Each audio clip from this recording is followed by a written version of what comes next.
Welcome to BigCountryPreps.com. I'm Evan Wren, and this is our countdown to two-a-days series, our daily look at an area football team and the key questions we're going to be answering about that team on our August 14th preseason preview here at Big Country Preps. I'm with my partner, Dan Youngblood, via Zoom. And tonight, Dan, we're talking about the 3A Division I state champion, Jim Ned Indians. Yeah, and from the looks of things, it looks like Jim Ned's going to have another really strong team and another opportunity to make another deep playoff run. So 13 of their 23 lettermen are back this year, including 7 starters on both sides of the ball. And I think everybody knows it starts in that backfield for them, where they've got quarterback Tate Yardley and running back Xavier Wishart back behind what should be another strong offensive line. So expect Jim Ned to play some really strong offense. And then this is a program that's played great defense really the entire time that Coach Matt Fanning's been there. So I'd expect that to continue as well. So, I think if you're a Jim Ned football fan, I mean, you just got to experience a really fun opportunity with the state championship last year, and you got to feel pretty excited about the possibility of, if not repeating, giving yourself a chance to do so this year again. They have their quarterback back in Yardley. They've got Wishart back. They've got 4 of 5 offensive linemen back, and this is a big offensive line, by the way. That was the key element. Those were the key elements to their state championship, and they're all back. They do have some people to replace, but this is going to be a very, very good team again. And that offensive line pushing up front for Xavier Wishart, who has been hitting the weight room like a fiend this year and put on 20 pounds of muscle. That guy running behind that offensive line is going to be very difficult to stop. It'd be tough to stop at the 5A or 6A level, and they're playing at the 3A level. Yeah. And let's not forget how good that offensive line is. Some of those guys are getting D1 looks now.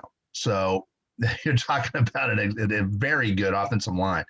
So to me, the biggest challenge facing Jim Ned this year is just to, battle complacency, battle any kind of thought in the back of their head that, hey, we're the state champs, anything like that might, inhibit their ability to really work hard and push forward. If they do that, we'll likely be seeing them in Arlington again, in my opinion. Yeah, and you mentioned they do have a couple of holes to fill. I mean, 2 right off the bat. Austin Martin, a really strong tight end, defensive end, a guy who's been a really good player for him. And then Zach Henderson, another 2-way standout for him. They're kind of big play receiver. Those are guys they're going to have to replace. But at the same time, you look at some of the guys they got back. Braden Lewis made some huge catches for them in the playoffs, and he's back this year as a senior. So they've got that guy who can kind of slide into that number 1 receiver role.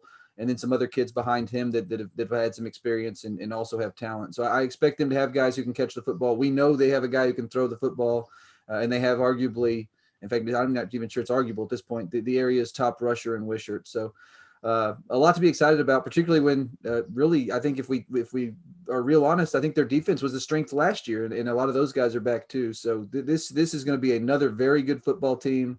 There are some challenges in this region. Obviously, this is going to be a good region again, but I think I agree with you. I think you've got to view Jim Ned as the favorite after the run they went on last year and everything they have back this year.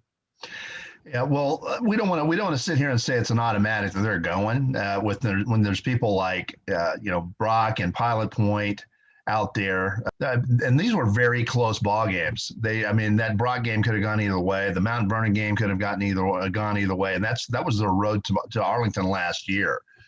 But they did get through it. The key elements of those wins are back, so we shall see.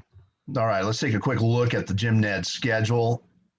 Yeah, I think it's actually. It's very important for these guys to get challenged. It's really going to be against their best interests if somebody doesn't come out there and hit them in the mouth. They really need that.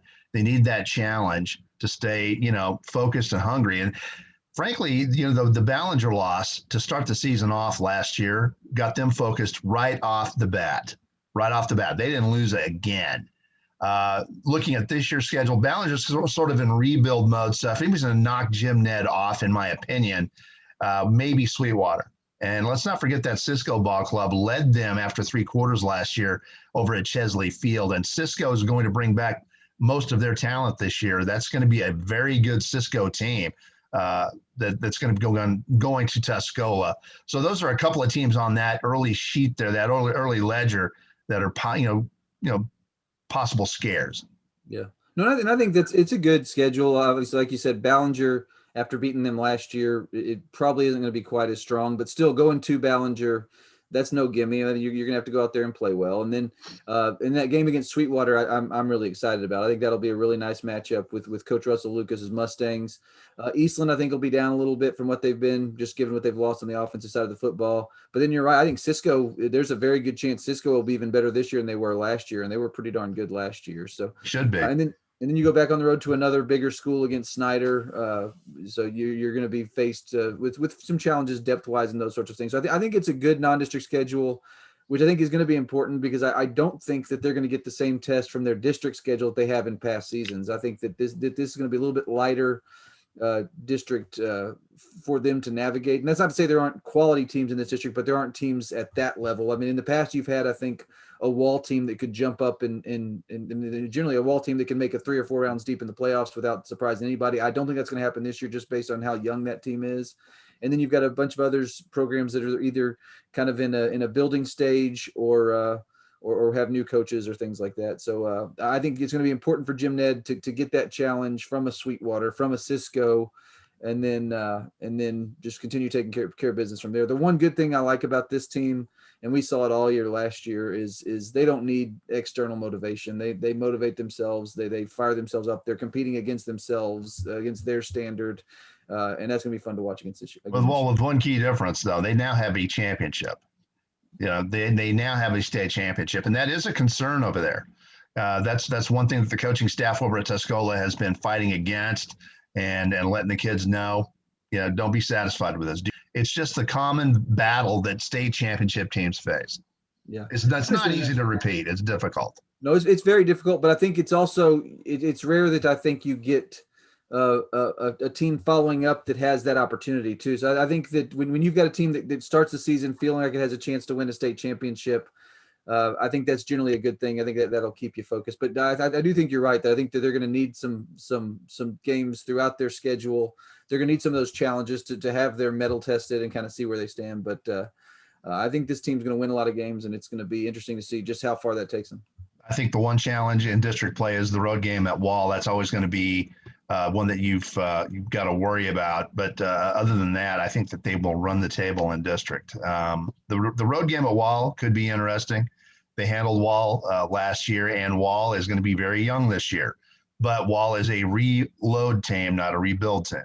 Yeah, and that's the thing. In the way Wall plays, I mean, they're always going to keep that score, generally speaking, in a manageable a deficit. They're going to Sure. play good defense. They're going to play an offense that complements what they're doing defensively. And they've got a lot of kids that hit the field expecting to win every game they play in. So that I do agree that I think that is definitely a reload team rather than a rebuild team. But when you're replacing as many starters as well as beating Jim Ned, even at home, is a very tall order. All right, that's just about going to wrap things up for tonight's episode, the Jim Ned Indians, and our countdown to 2 days. We want to remind you that on Saturday, August the 14th, we're going to be answering all the key questions about Jim Ned and every other team in the area. And our Saturday, August 14th, preseason preview. We're going to be more thorough and more accurate than any other media source about big country football that there is out there. Nobody's going to beat us. In the meantime, thank you for checking out this episode of our Countdown to 2 Days series. And make sure you join us again tomorrow when we will be highlighting the Wall Hawks here at BigCountryPreps.com.